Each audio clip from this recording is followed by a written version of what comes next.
상 2장 1절로 55절까지입니다. 1장 1절부터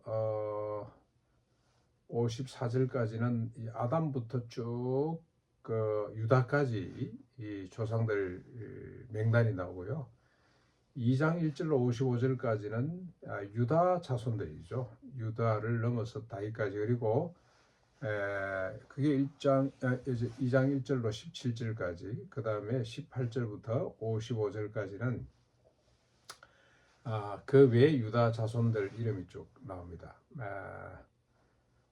그 유다에서부터 야곱, 다윗이죠. 다윗의 족보가 1절부터 17절까지 나오는데, 대충 보면 이렇습니다. 유다가 다말을 통해서 베레스를 낳고, 베레스는 헤스론, 람, 아미나답, 나손, 살마, 살몬이라 그러기도 하고, 이 살마는 이 여성의 이름이 안 나왔습니다만은 라합 기생이죠. 여리고성의 기생 라합을 통해서 보아스를 낳고, 보아스는 이방인이죠. 모압 여인 나오미를 따라왔던 루스를 통해서 오벳을 낳고, 오벳은 이새를 낳고, 이새는 다윗을 낳게 됩니다. 이게 별도로 이렇게 정리되어 있고, 그 밖에 18절로 55절까지는 나머지 유다 자손들의 이름이 쭉 나오게 됩니다. 근데 우리가 이거 읽으면 참 지루하기도 하고, 우리가 아는 사람 이름이 나오면 이 사람이 이 아내를 통해서 이런 자식들을 낳았구나, 그런 흥미를 우리에게 주기는 합니다만은, 왜 이렇게 이 족보를 이렇게 자세히 기록을 했을까 하는 겁니다.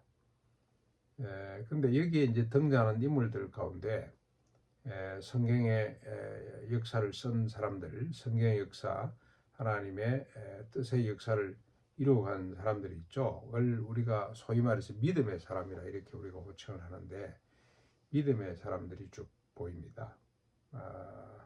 근데 믿음이 전혀 우리가 생소한 이름들, 전혀 믿음의 행적을 남기지 못한 그런 사람들도 있습니다만은 간혹 믿음의 사람들을 우리가 보게 됩니다. 근데 오늘은 특별히 믿음의 여인들, 이름은 나오지 않았지만 우리가 너무나 익숙한 역사이기 때문에, 유다는 그의 자부죠. 다말을 통해서 베레스를 낳고, 베레스가 이제 이게 하나님의 언약의 백성으로 쭉 혈통을 이어가는 거죠. 쭉쭉쭉 내려가다가 살몬이라는 사람은 기생 라합을 통해서 보아스를 낳고, 이제 이 기생 라합은 유명한 또 믿음의 사람 형제를 남겼습니다. 그리고 그는 보아스를 낳았는데, 보아스가 오랫동안 장가를 가지 못하다가 이방 여인 룻을 통해서 오벳을 낳고, 오벳은 다윗의 할아버지가 되고, 그 혈통에서 다윗이 났다. 그러니까 우리가 다윗은 그냥 나오는 것이 아니구나. 믿음의 가문, 특별히 어머니들을 통해서 이어져 가는 믿음의 전통을 통해서 태어나는 인물이구나 하는 것을 우리가 느끼게 됩니다. 그래서 우리가 이런 교훈도 하나 들 수 있겠죠. 어머니의 신앙 신앙 지도, 자녀들을 신앙으로 양성해 나가는 것 상당히 중요하다 하는 그런 교훈을 얻을 수가 있겠습니다. 그런데 가만히 보면 이 믿음의 계보, 하나님의 사람들은 믿음을 어떻게 가지냐? 사람이 인위적으로 믿음을 가지는 수도 있겠습니다만은, 하나님이 이 혈통을 보존하시는 거죠. 하나님이 이 계통, 이 계보의 주인공이다, 이 믿음의 역사의 주인공이다 하는 걸 우리가 느끼게 됩니다. 안 될 걸 되게 하시는 분이죠. 안 되는 걸 되게 하시고, 하나님이 이 포기하고, 특별히 아브라함을 우리가 보면 믿음의 조상을 우리 아브라함부터 치는데, 아브라함을 보면 그가 믿음의 조상이 될 때까지는 여러 굴곡이 있습니다. 하나님이 개입하시지 않았더라면 그는 벌써 믿음을 떠났었을 수도 있습니다. 이름도 빛도 없이 소멸될 수도 있었겠다. 그런데 아브라함이 하나님 앞에 믿음의 조상으로 선택을 받은 것도 그가 무슨 특별히 뛰어난 점이 있어서가 아니고, 그냥 일방적으로 하나님이 불러내시고 그를 믿음의 사람으로 빚어가시는 것을 우리가 볼 수가 있었습니다. 다윗도 마찬가지고요. 모든 사람이 다 그렇습니다. 그렇다면 이 믿음이란 뭐냐 하는 걸 우리가 다시 생각할 수가 있는데, 믿음이란 것은 하나님이 빚어가신다. 뭘 위해서 빚어갑니까? 자신의 뜻을 위해서, 자신이 소원한 바를 위해서 빚어가신다는 이 사실을 믿고 어떤 형편과 처지 가운데서도 하나님을 바라보는 것이, 그게 참된 믿음이라 할 수가 있겠습니다. 하나님이 이루어 가신다. 하나님이 자기가 소원하신 바를 우리를 통해서 이루어 가신다는 이 사실을 인정하는 거죠.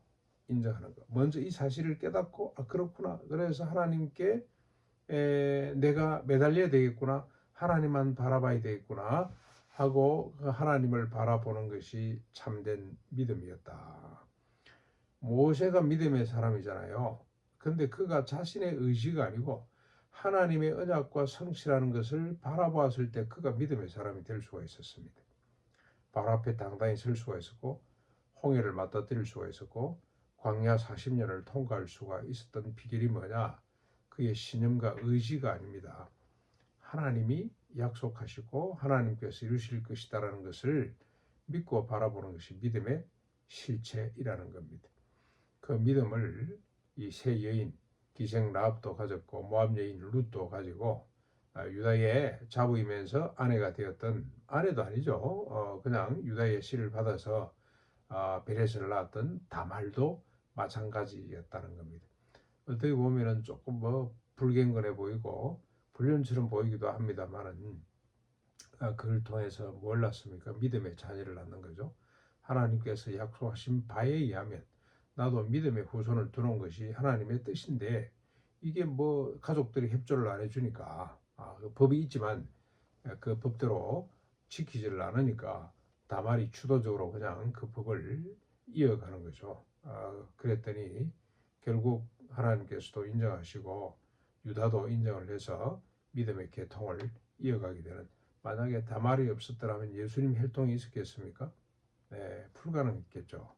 예수님의 혈통까지 이어지도록 믿음의 사람들이 있다는 거. 그 믿음의 사람들은 하나님께서 약속하시고 하나님께서 이루신다는 것을 바라보는 사람들, 그 약속과 성실을 바라보고 믿는 사람들은 자신과 역사적 상황과 모든 걸 뛰어넘어서 하나님의 뜻대로 살아가는 사람이 될 수가 있었고, 지금껏 믿음의 사람들에게 큰 울림을 주는 사람으로 남게 되었습니다. 오늘도 우리가 이 시점에 하나님의 약속하신 바가 뭔지를 우리가 기억하고, 나는 부족하지만 그 약속을 바라보고 온전히 하나님의 은혜를 체험하는, 그래서 믿음의 계보를 이어가는, 주님 오실 때까지죠. 주님 재림하실 때까지 믿음의 계보를 이어가는 그런 성도들이 될 수 있기를 바랍니다.